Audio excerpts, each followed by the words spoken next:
Welcome back to some pre-recorded videos. I'm currently in the process of moving, so I don't have access to a full setup. This is being recorded a couple of weeks in advance to make sure that the channel still has content being published out on a daily basis.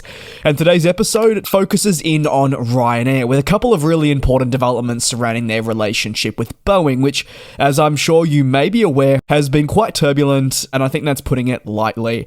Beginning with the delivery of new 737 MAX aircraft, which are being brought forward as a positive for overall renewal efforts. Michael O'Leary, the chief executive, spoke with Reuters in Brussels towards the end of August and said that 25 of the newest MAX jets are now scheduled to be delivered by October 2025. The delivery scheduled to occur in the next month represents a significant shift from the previously outlined timeframe of a spring 2026 delivery, and naturally because of this, will enable greater growth across the network to meet winter demand sooner rather than later. While the deliveries are being brought forward, they are still ultimately delayed by quite some margin, and Ryanair has not shied away from the impact that this has had on renewal and growth objectives.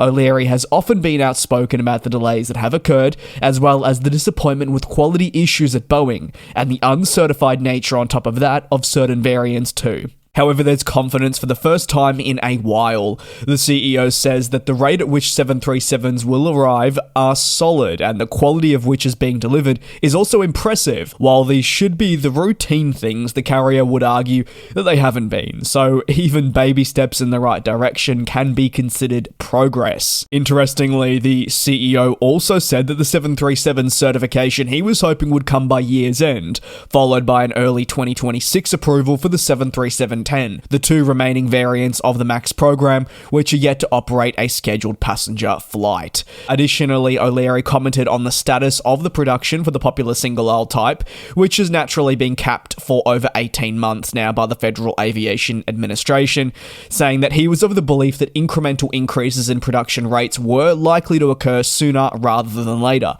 bringing up the total monthly cap, which would enable faster deliveries, and obviously for Boeing, greater financial reward. Before all the increases can occur, whether it's 1, 2, 3, 4, or 5, the FAA needs to continue creating plans to assess the potential risk that each incremental rise would have on fundamentally the product, and how to prevent quality slips from occurring with a higher rate.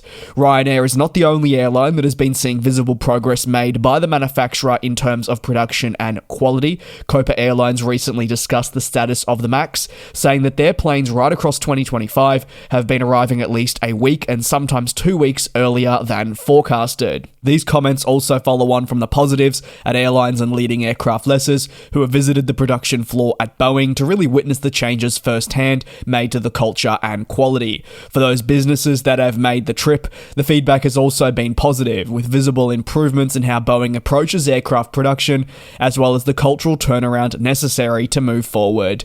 On to the next part of this focus on Ryanair, and that being a continuation, really noting that they're happy with the American plane maker. It marks a massive tonal shift from the budget European airline. The CEO said that progress was being made and they were very happy with the performance of the 737 MAX. More importantly, with the performance of the new aircraft that were being delivered. Given Ryanair is an all-Boeing operator, it does place a lot of heavy reliance on the plane maker's ability to naturally work through these production challenges, as this will directly go on to affect its ability to grow as well, you have to remember. While there has been considerable improvement on the production floor at Boeing and Ryanair is considered satisfied with the progress, it isn't all smooth sailing just yet. The budget carrier is also awaiting delivery of the 737-10, the high-capacity model of the 737 MAX program, which remains uncertified. For Ryanair, a budget airline seeking to minimize fleet complexity while increasing capacity between markets, the 737-10 is considered the ideal aircraft for this type of operation. However, the carrier has been subject to delays time and time again, and this has impacted its own ability to grow, renew, and add capacity where necessary. Concerning the 737-10, when the chief executive spoke with Reuters, he said optimism was present, which is always a great feature to have, don't get me wrong, but he also said that confidence was not there about the timing of the 737-10 delivery. They're hopeful that deliveries for the new major aircraft will occur in spring of 2027, but that time frame happens to just get tighter and tighter, and if it was not to be met, meant deliveries would begin in summer 2027, which would then not see the jets enter service during a crucial period, resulting in a flatlining effect in terms of growth for that summer schedule. Obvious knock-on effects felt, as they would feel it in 2026 also. Unfortunately, as the executive has learned, the situation remains out of their control. There's not much as a budget carrier they can do, but sit and wait and remain in consistent communication with Boeing over the matter. Let me know your thoughts down below in the comments. Thank you very much for your support here on the channel. Take care, be safe, and I'll see you tomorrow for your next industry recap.